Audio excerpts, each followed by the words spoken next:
Today I'm going to talk about poverty.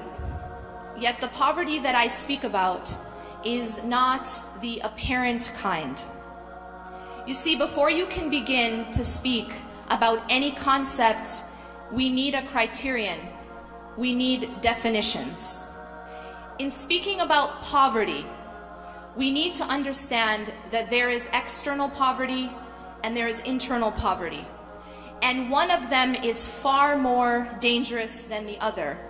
Because while one form of poverty determines how we live temporarily, the other form determines how we live eternally. Today I will speak about the latter form. Internal poverty is the poverty of the soul. It describes the unmoved soul. The soul that has been created but has still failed to realize why. It is the soul that lives a purposeless life. The heart that beats but has already died. Because while this body cries and bleeds and feels pain from the material world, the soul is untouched by these things. There is only one thing that can cut or stab or impoverish the soul. There is only one thing that can kill it, to deprive it of its only one true need, to be close to its originator, to be near God. Spiritual deprivation is the true impoverishment. True poverty is standing poor on the day of judgment. Despite this reality, we continue to live this life, feeding our bodies but starving our souls. The sad irony of this focus is that the body that we tend to is only temporary, while the soul that we neglect is eternal. When a body dies, we cry. But the death of the body is not true death.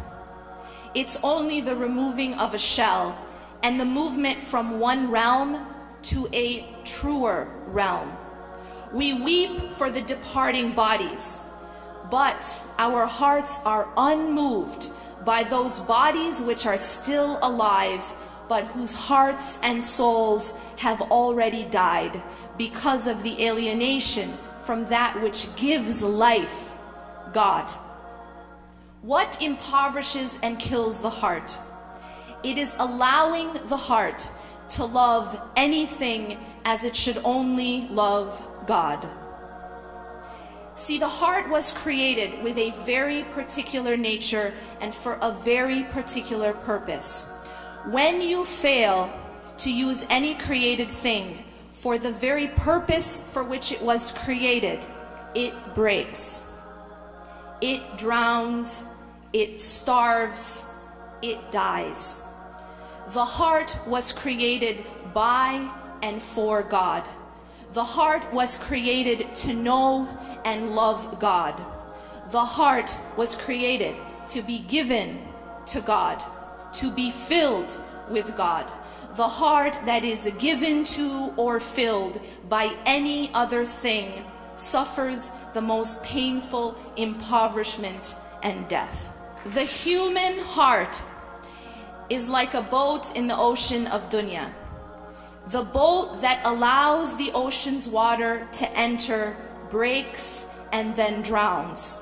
The human heart that allows this dunya to enter breaks and drowns and becomes owned. Owned by this life, owned by our gadgets, our Facebook, our jobs, the distractions, the fashion trends, the marketing tools, the money, the power, the status. The heart that is owned by this life is a prisoner of the worst kind. The heart that is owned by any other master than the master of masters is the weakest of all slaves. That is true oppression, true death, true poverty.